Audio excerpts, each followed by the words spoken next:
ايوه ايوه.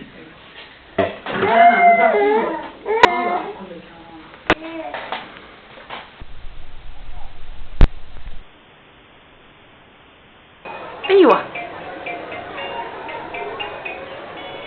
أنا رمت كان عمري سنة وشهرين لما سافرت ألمانيا، لأني ما كنت أشوف مثل الأطفال. ايوه ايوه.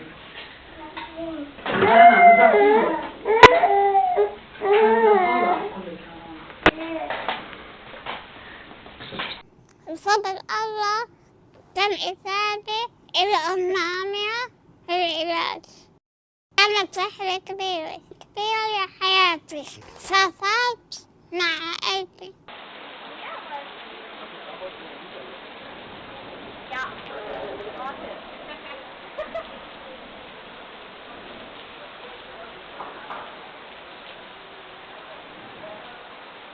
بدأت قصة جديدة.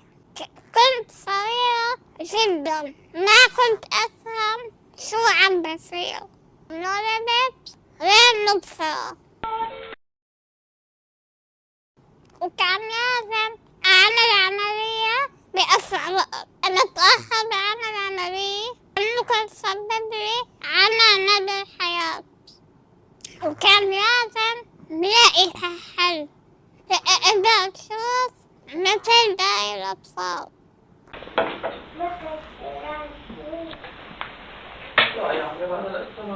وصلت ألمانيا، كل شي كان جديد علي.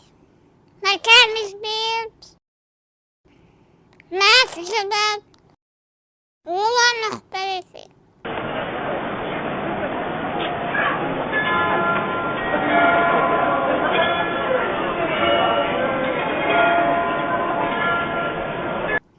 بس كان أهم شي هو الأمل.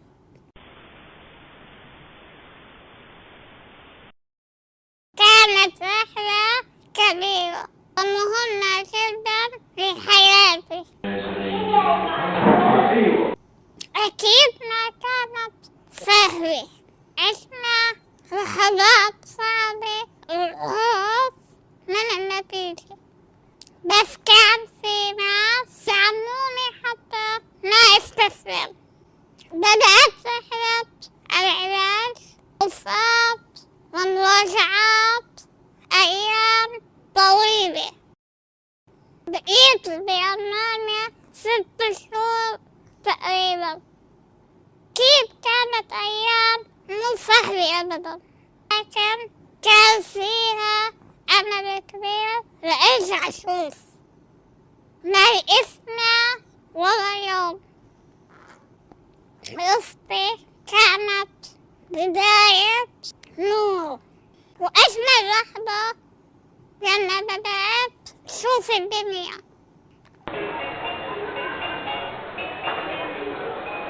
ايوه. غير كل شي بعالمي. لحظات ما فيني أوصفها. شفت الألوان، شفت الوجوه، وكل شي صار مختلف. باختصار انتقلت من الظلام إلى النور.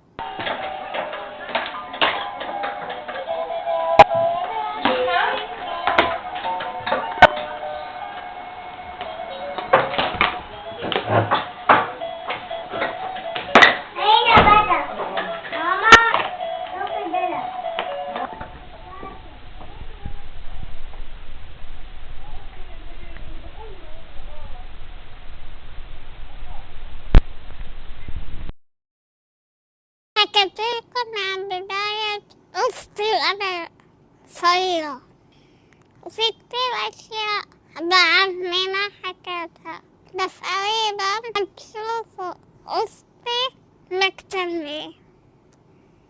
أنا بهاليوم عم شوف وتعلمت طفولتي مبصرة تمي لكل حدا بجانبي، دعمني وساعدني. طبعا الشكر كبير ظلت الإمارات العربية المتحدة التي تكسرت بكل عياشي بكم ناقة بأجزاء الجيش. انتظروني حتى تعرفوا حكاية وقصة التحدي والإرادة. حتى صارتني 20 سنة. الماضي رحلة علاجي كامل.